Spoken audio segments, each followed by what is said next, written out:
Thank you, Liz, for doing that. And a quick thank you, Carla. uh, all right. Well, we're honoring the past, also honoring the present. Here, I'm going to go ahead and give it over to Carolyn Tabor, board member. Hi, yes, everybody. I am here to represent MIA as we um, honor our Educators of the Year award. We, because of COVID, we weren't able to honor our award winners yesterday, or last year. I'm not entirely sure how time works anymore, apparently, but the 2020 award winners, we're going to honor them really quickly too. So I am going to share my screen and just show some real quick pictures of the awards that these guys are getting. And so,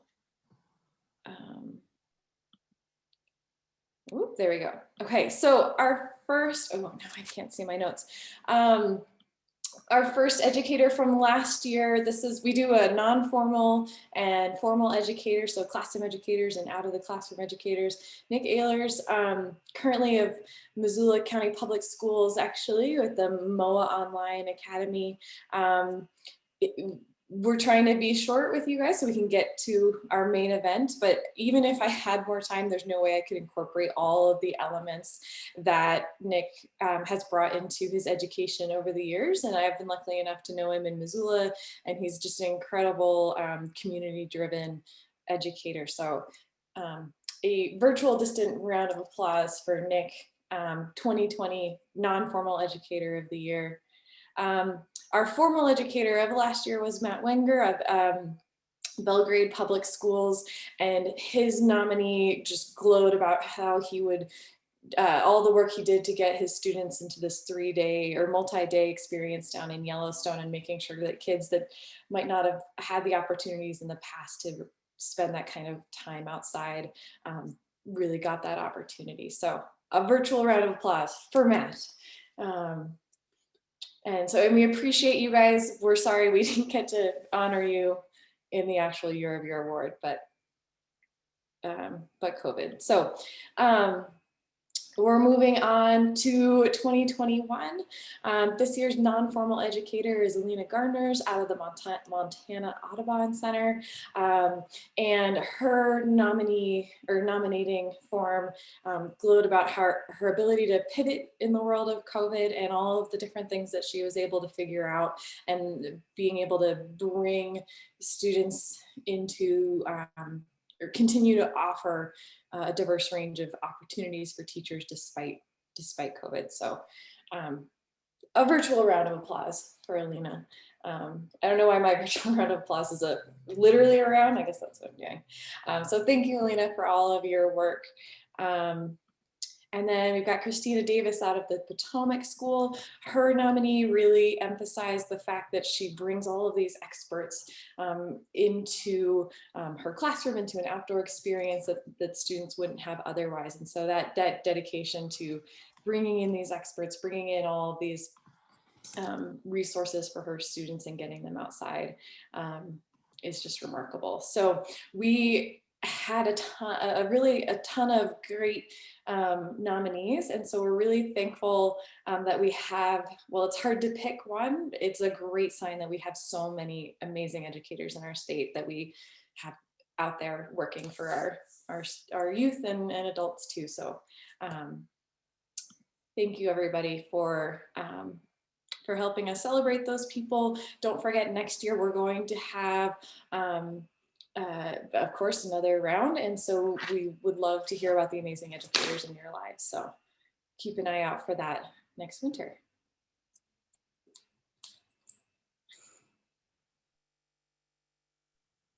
And Emily.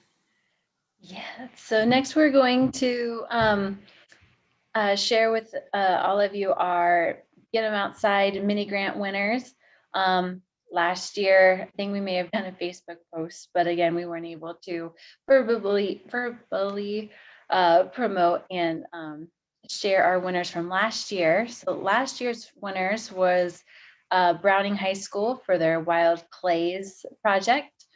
In addition to Montana Discovery Foundation for their orienteering snow school program. And lastly was the Abdorki School with their Bats in Their Backyard program. And so we're excited to learn about all that they were hopefully able to do in the time of COVID with their programs. This year, we were able to award 4 mini grants. We had 8 applications, so it was a very close call. It was very hard to choose. But this year's winners for the Get 'em Outside mini grants were the Crow Agency for their partnership with Montana Audubon and other activities getting kids outside. Missoula City Public Schools, at the Hawthorne Elementary School specifically for their student-run wildlife habitat that they're working to create. The Montana Audubon Center for their Audubon Naturalist in the Schools program to continue getting kids outside and engaging. And then lastly was the Big Hole National Battlefield for their self-guided tour of the battlefield to help still engage with individuals coming on site with while still thinking about COVID. So congratulations to everybody for that. And we'll be having those opportunities come around here soon, here this fall. So thanks.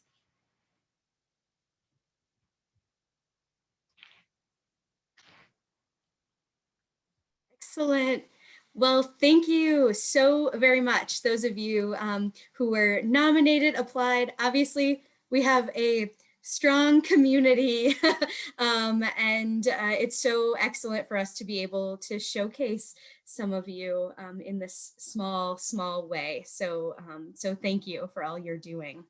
And then we also today are very lucky. And I should also say that we were able to give out mini grants last year and this year because of folks like you and our annual auction. And so remember, it's still up and that we're looking like we will be able to give mini grants next year because of the funds were raised. And thanks to Emily for hosting that and making sure things stayed how they should. So, all right. Next, I am going to, sorry, just making sure folks are able to still get in. Next, I am lucky to have the distinct pleasure of introducing our closing speaker here. So, oh, whoops, sorry, just pulling this up here.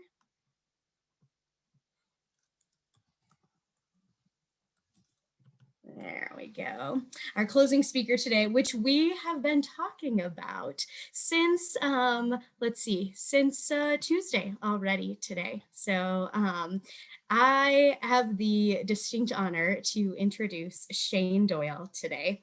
And Shane has been really foundational in many of the educators across the state and how they are teaching inclusively.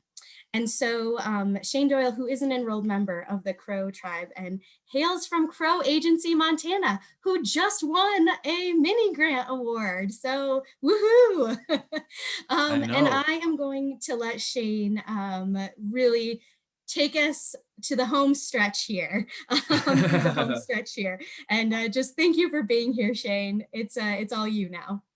Wow, what a distinct honor and privilege. Thank you so much. Just great to be in everyone's company today, and I'd love to be amongst environmental educators. I think, you know, I don't want to preach to the choir, obviously. We're all on the same page here. Just believing that everything good is outside. You know, if there's an option between being inside and outside, go with the outside. So thank you so much for all you do. You know, if it wasn't for folks like you, gosh, I don't even want to go there. You know, you just add so much to all of our lives, to our children's future. And I really, you know, I can't think of another way a better way to ensure the future of this planet, and to mitigate all of the issues like climate change and plastics, and we could go on and on, by, of course, in educating children about the environment. And so I am a Montanan, again, I am from Crow Agency. I went to Crow School, first grade through sixth grade. Back then they went all the way to sixth grade, and then we had to take the bus to Hardin from there. And so I, grew up there right along the Little Bighorn River. And, even to this day, people still drink the water out of that river. When they we have ceremonies, sweat lodge, peyote, whatever, that water and the environment there in that area, as impacted as it has been from issues such as poverty, environmental degradation due to lack of oversight and whatnot, people still use it in a traditional way. And and on one hand, of course, that's very hopeful and beautiful. On the other hand, it's dangerous, and it puts a lot of people at risk. And so I think the more we understand and learn about how we interact with the environment and how we can best protect it and protect ourselves, I think the better off we are.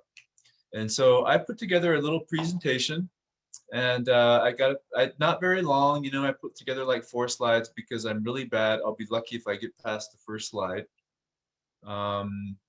When I start talking, I can kind of get out of hand. And so I am going to, let's see here. Give me just one moment. I'm going to share my screen.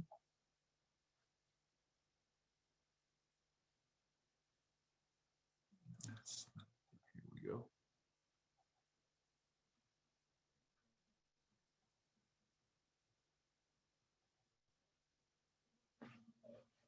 Okay, can we all see that? We can, Shane, and if you want to play, if you want to present, from the beginning, then we won't see your whole PowerPoint setup, but yep, there you go. Pretend like you didn't see that. The suspension of disbelief. Like I said, I just had a few concepts that I really wanted to emphasize since it's the last, I'm the last hurrah, I guess you could say, for the conference, and just wanted to send everybody out on a high note with regard to how fortunate and lucky we are to live in Montana. And growing up here in Montana, I grew up in an era before Indian Education for All was really implemented. And so I really didn't learn much about Native American history or culture in the public schools when I was growing up. In fact, I grew up right next to the Little Bighorn battlefield and literally learned almost nothing about it. I didn't even know who was involved. I think Custer was involved. Back then it was called the Custer Battlefield. And so I was pretty sure Custer was involved. Nowadays, of course, things are a lot better. We're educating a lot more. And I think Indian Ed for All gives us an opportunity to weave in environmental education because there's just so many different facets of Native culture that tie together with the environment. And so many of those concepts are just so important to a basic understanding of science and geography and where we're at. And so I wanted to start off with this slide here. And as you can see over here on the side, this is a Lakota Sioux saying. And the Crow language, I'm a member of the Crow tribe, Upsalagat tribe, as was mentioned there. And we are a Siouan speaking group. And so our language is an offshoot of this larger Siouan, what is called Siouan language family. And so a part of that, one of those languages is the Lakota. So we're pretty closely related to the Lakota Sioux, as well as the Assiniboine and Dakota. And we share, again, a common language family. And so this particular phrase here, Mitaki Oyasin, Mitakuye Oyasin, is a very sacred expression. It's used throughout Lakota ceremonial culture. And I think it kind of gives us some insight into the worldview held by the folks here on the Great Plains, the Northern Plains. You know, we do have Lakota people here in Montana, of course, even though they're largely based more east of here. And of course, we have a lot of ceremonies in Montana that are based on Lakota tradition. And so I've been into many sweat lodge ceremonies and attended many Sundance ceremonies. And we say this when we enter and exit the ceremonial event, just to acknowledge all of our relatives. And so that idea there of acknowledging all our relatives is an immediate, it puts us into, right away, it puts us into a worldview that we're all related. And, you know, that's a good feeling. It's a feeling that makes us want to be better, you know, to want to engage with our relatives, rather than being afraid of them and disassociating ourselves with them. We recognize, we see ourselves in them. And so I thought this was a pretty cool image, artist or art piece of art here. I'm not sure who did it. I just kind of found it online when I looked up this word. And I think it kind of goes a long way in showing just kind of the essence of that Plains Indian worldview. It's not just the Lakota people who believe the world is like this in the universe. It's you know, all of the cultural traditions of the Northern Plains. And so I don't know how to approach that type of concept in public schools or outside of the schools, or and when you do it, in what context you do it in. But I think it's worthwhile to think about it, and I think it's something that kids should know about if they live here in Montana and if they live here on the Northern Plains, because after all, they have inherited this culture here by being in this landscape. And so, I mean, that's kind of how I see it. So we did have a hard year, of course, and we're still in the midst of recovering from that, and still a lot of suffering going on, but much, much less than there was. And so this is a photograph that was taken back in December on the Billings, up above the Billings rims there, and near a place called the Sacrifice Cliff. And the Sacrifice Cliff is a place where some men sacrificed themselves after a smallpox pandemic outbreak. And so that particular event occurred back in the 1830s. It's been well documented. And there's a landmark up there in Billings about the Sacrifice Cliff. And of course, it was reminiscent of this past year and the diseases that really kind of tore through our communities and caused so much loss. And so just kind of reflecting on that and how we're recovering again in the midst of that, and what we'll be like after this, how changed will we be? You know, I think those are open questions. But here, these teepees here, they represented, each one of them represented a different reservation in Montana. Although at this point now we should have 8. And I think I can still count. 1, 2, 3, 4, 5, 6. Okay. So there's 7 reservations, but we should have 8 up there because, of course, the Little Shell Chippewa, or I'm sorry, the Little Shell were finally given federal recognition this past year after almost 5 decades of going through the process. And it was a long haul for them. And, you know, many people lived and died before that came to fruition, but it is a reality now. And so the Little Shell Chippewa, even though they did have state recognition, now they have federal recognition. They still don't have a reservation though. But I wanted to, again, kind of shift a little bit gears here. The teepees here, when they took them all down, and by the way, this is a still photo, but in live action, they all changed colors like you know Christmas lights do. So the blue one would turn yellow and red, and it was like really beautiful to be up there and watch them change colors. This was right around Christmas. They put them up just before Christmas, and they kept them up right through the first of the year to honor the people who had passed away and the survivors, of course.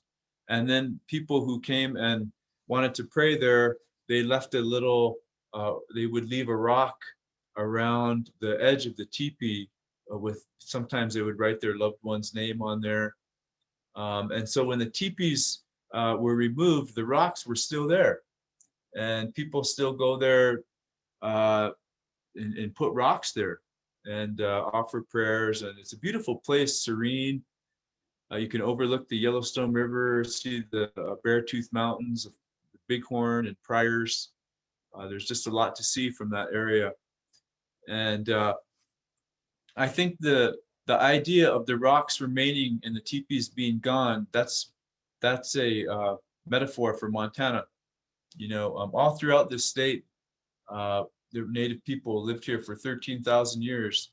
And the teepees might be gone, but the rocks are still there. And being outdoors, if you pay attention and you know where to look and how to look and want to understand, you know, the history of the landscape, you can still find the rocks. And so, you know, a little bit about the ceremonial history here in Montana is Native people moved around here on the Great Plains seasonally. And so they by nature then would not have a lot of baggage and luggage to carry around with them. You know, it just didn't make a lot of sense. And back in those days, they didn't have any beasts of burden at all. So there were no horses on the continent. There were no oxen. They didn't have anything to pull their stuff except for dogs. And, you know, dogs are great.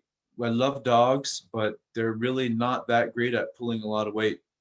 And so, and I think they probably wouldn't enjoy it very much either. And so they wouldn't be our best friend for long if you started packing too much weight on those dogs, you know, and had them dragging teepee poles over, you know, rough terrain. And so I think that they packed light. And so they didn't see wealth as something that was accumulated with things. I think later on when the horses came and guns and the culture was kind of turned upside down by disease, you know, their value, they had a value shift. But I think for thousands of years, they judged their wealth by how they were connected to their families, their communities, and from there, the non-human community, the elements of the world, all of the animals, the spirits, just everything that's out there. And the more you're connected, the wealthier you are. And I think that that's also a basic scientific understanding, because you can draw from more things. Of course, you have more resources to draw from and to apply. So again, medicine is everywhere in that way of thinking when you're outside, and you're never really alone when you're outside. There's always living things around you. Even if it's just a moon, even if the moon's not there, the stars are out. Of course, there's other animals around at night. It is springtime, and I want to wish everyone a happy spring. Thank goodness we finally made it through that winter, and things are looking up. I think it's warming up. You know, the snow's melted here. We had a pretty mild winter for the most part. And the Crow Indians, as well as other Native people, could recognize the seasons. They knew what time of the year it was by observing what was happening in nature. And so by listening to the songs of the birds. As we all know, here in Montana, robins are back now. People who pay attention to that have been listening to them. Chickadees started singing right around the first part of March over in eastern Montana, and singing a different song. And so here's a drawing here of a chickadee, and you can see its tongue, how it's drawn. And that drawing was done by a man by the name of White Arm. And White Arm was Crow Indian who was born right around, I think, 1870. So right around the transition time for Crow Indians. And he was quite an artist. He was an accomplished man in many ways. There's a park named after him now in Lodgegrass. And he's kind of largely credited with opening the very first public school ever on an Indian reservation in Lodgegrass, Montana in 1901. Before that, all the schools were boarding schools. And he changed the nature of that boarding school policy by telling the Indian agent that he wanted to absolutely have, he would no longer take children to boarding schools. And so he had been doing that, but he decided he just couldn't do it anymore. And so that's when he convinced them to open up a day school. And I think that might be one of the big reasons why the Crow Indians were able to keep their language a lot longer than other tribes, was because we had a lot of communities that were able to go to school during the day and speak English, and then come home at night and speak their mother tongue. Although that is changed quite a bit now today. Anyway, going on here, the drawing by White Arm shows that the Crow Indians understood the chickadee's tongue changed throughout the year. And so throughout the different seasons, and I don't know how they knew this, the chickadee's tongue changes the ridges on it, and so that changes the song. And so you have to be very observant to see a chickadee's tongue. I mean, these guys had very good eyesight, and they were able to record what they saw. We're just past that now, and now we're here where the earth appears. And you can see there's a crow word on the left here, and then it's translated into English. And it would be difficult to find something comparable, I think, in the Western world, that based on the chronological coming of the seasons. All these things are meant to be in chronological order according to the observances of the Crow Indians for many generations, and the descriptions of how things progress, I guess, are just another indication of the type of culture that they had. They paid attention, and they were immersed in the landscape to the extent that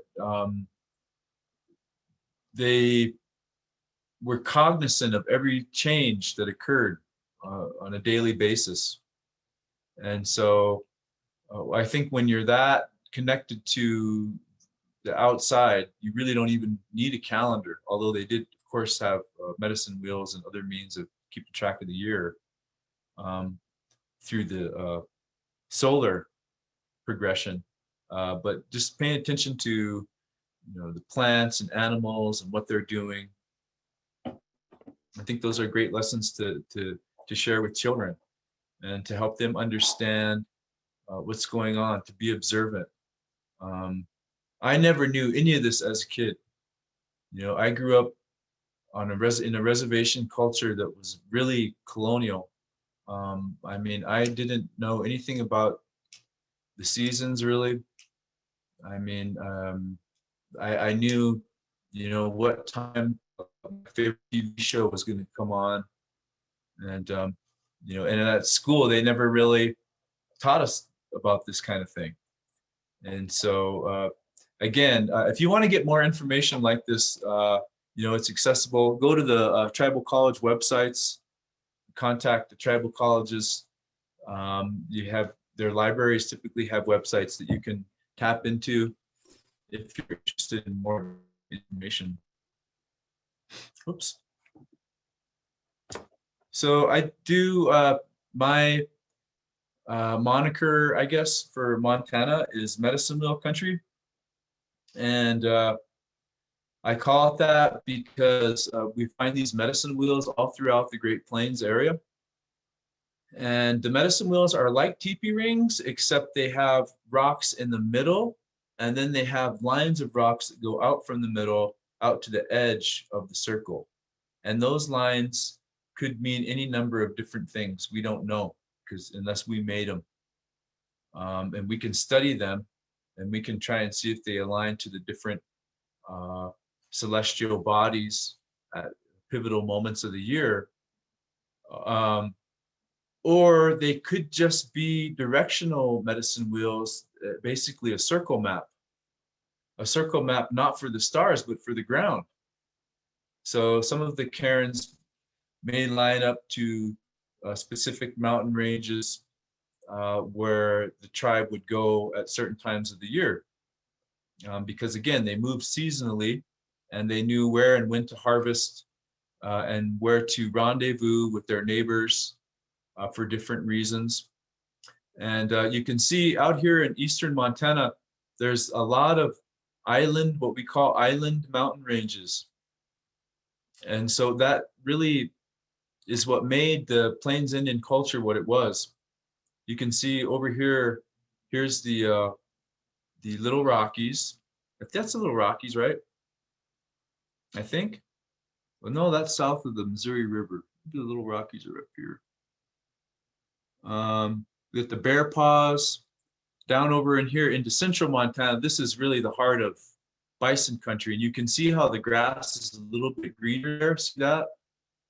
And you see how this great big area here all funnels into that one narrow gap. So you have all this area here, and it's blocked by mountains all through there. And even over here, it gets real dry. And so all the bison would travel through this little area right here that's called the Judith Gap. And today there's a wind farm there, and it's one of the most successful wind farms in the United States because the wind never stops blowing there. And that wind is what would draw the bison through there, because the bison don't see very well, but they really have a good sense of smell, and they smell grass. And so when they smell the grass from the wind, they travel right towards it. And the wind that blows through this gap was like a little lure that would draw the bison through. And you can see the creek. There's a creek, and there's also roads through here. And they would travel right through here, through the Crazy Mountains and down into the Yellowstone Park area. Here's the Paradise Valley. And then in the winter or in the summer, they would move out, head out in one direction. They would just move with the winds seasonally, and the people would know where they would go, and that's where they would meet them. And so I was fortunate a couple of years ago, I was able to take a little plane ride, and we flew just around the Crazy Mountains. And so here are the Crazy Mountains right here. And so the plane, we took off right from here on the other side of the river, and we flew up and we flew around, and we came back. And as soon as we got up over the ground, and it was in June, I was looking down on the ground, and I could see all these circles where the ground had not been disturbed. And it was like hundreds of circles. And I couldn't, I didn't know what caused the circles. Where they could have been teepee rings, they could have been bison wallows, because wherever the bison wallow, they roll on their backs and they create a circle there, and they keep going back to that same wallow. So a lot of wallows, of course, are thousands of years old, and they fill up with water because they're a little indentation in the land. And then when the bison roll on them, they drop seeds in them. And so it changes the grass there from the grass outside.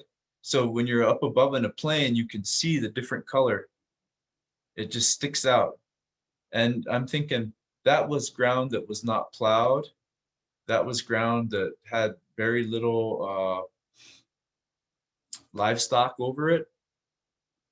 And so a lot of Montana still has this landscape that has been untouched, I guess, or undisturbed largely. And we're fortunate. And I see that sacred circles of life and love. The travels of are in circles. The life that they lived was in a circle. And I think they understood the circle of life in ways that were really important.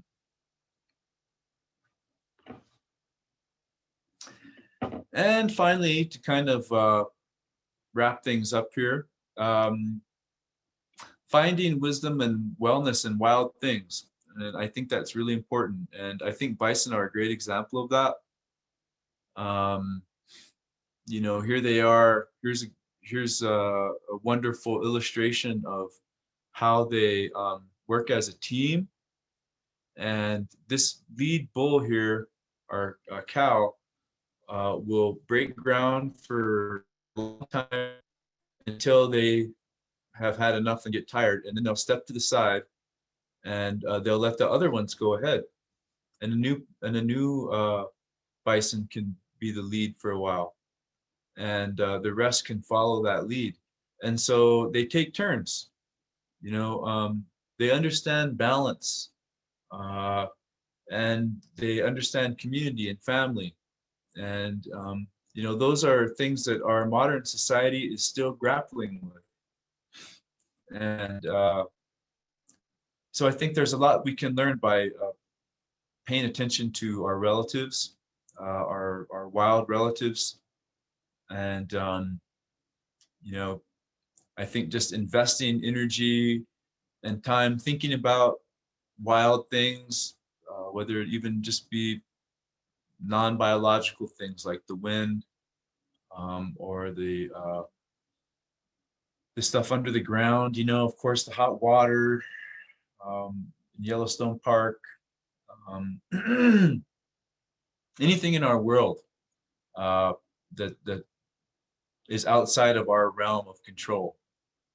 I think it's a good place for kids to imagine and to you know, have an escape route, and something that they can pursue as a career professionally, as an option at some point in their life. And so thank you for all you do. I think I'm just about out of time, right, Jess? Yep, just about, Shane. I can take a question if there's any. Yeah, definitely. If anyone would like to put a question in the chat, or feel free, actually, Naomi, can folks unmute themselves? Yeah, I believe so. Let me double check. feel free to unmute yourself Yes, and ask a question. people can unmute yourself if you would like to ask a question, or in the chat. And it sounds like, Shane, people are already thanking you for your time and energy. Oh, yeah, absolutely. It was a great honor to be with everyone today. I'm so thankful again for all you do, and I hope our paths cross at some point. I'm sure they will if we just continue in these same circles. You know, again, as the Lakota say, I like the Lakota sayings, you know, but they got another one called Doksha. Okay. And so basically, we'll see you around the next circle. So wishing you all the best and good fortune in your endeavors and good health, and all the best wishes for this new year. I guess it's new. Thank you so much, Shane. Hope you're hope you're seeing the excitement from folks and reactions. And we'll see you around the next circle. Yep, absolutely. Thank you so much. Bye-bye. Thank you. Thank you.